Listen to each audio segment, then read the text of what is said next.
Hi everyone, so what I want to talk about today is the 6 stages of clay and how we use them in the art room. The first stage of clay is slip, which is watered down clay that can be used as pottery glue. So right here I have some watered down clay, and we use this to score and slip clay pieces together. So the scoring part is getting the bumpy texture, and then you put the slip on just like a glue, which sticks the 2 pieces of clay together. So that's stage 1, slip.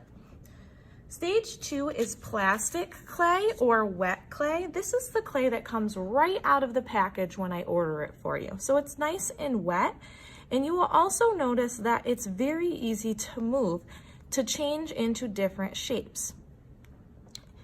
So as you can see, it's very easy to change and move it around. So that's plastic clay, step 2. Step 3 or stage 3 is leather hard clay, and that's clay that is somewhat dry and very good for carving.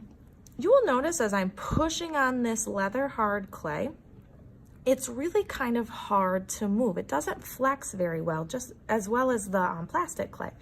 Well, what this stage of clay is good for, and you can see where I've done it a little bit already, is you can use needle tools or you can use loop tools to carve into your clay during this stage, and it really helps you add details to your clay as well.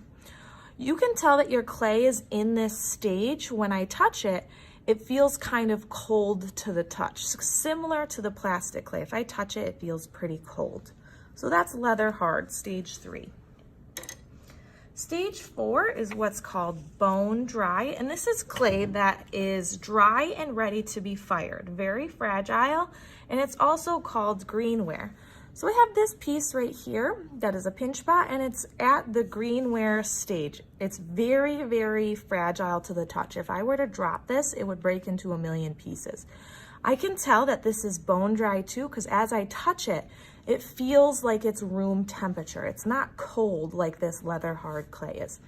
I can also tell by the color. So if I place it next to the leather hard or the wet, it's a completely different color, which tells me that this is dry and ready to go in the kiln. What's also really nice about bone dry clay is if I take a small piece of bone dry clay and I put it into water and I let it kind of soak up and move it and work it into that water, what happens is it goes all the way back to stage 1, which is slip. So if I pull this piece of clay out, you will notice how I'm starting to get slip on my hands. So if somebody accidentally leaves some clay in the art room, not in a bag, and it dries up, I usually reuse it and turn it right back into slip. So it almost goes back to stage 1, which is really cool.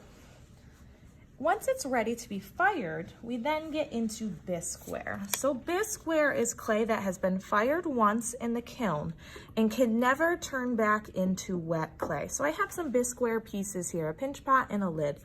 You can tell by the color that this is a whole new, brand new material. It's just like rock. So if I tap these together or tap it on the table, you can hear how hard it is. I can also touch it and feel how hard it is. If I were to drop one of these on the ground, it may break, but it's almost as solid as a rock. So it's pretty tough. So if you had small details, those may break off if you dropped it, but these are pretty tough. Once your bisqueware is ready too, once it's come out of the kiln, it can never go back to one of the 4 first stages. So once it's been fired, it can never return to be changed or leather hard or a bone dry. The last step is our glazeware. So stage 6 is glazeware. What glaze is a special paint for clay, and it has tiny pieces of glass in it. So when it goes back in the kiln and it's heated back up to about 2,000 degrees, same as the bisqueware, it melts the glass pieces in this special paint, and it turns it into this very shiny, very smooth, hard surface. So you can see here, this glaze that I used had little pieces of glass in it, also had even smaller pieces of glass in here in the solid areas. On the inside, you can see that there were even bigger pieces of glass that kind of melted and bursted on the inside. So this is our last and final stage, is to glaze our clay and to turn it into these shiny, beautiful pieces. So those are our 6 stages of clay.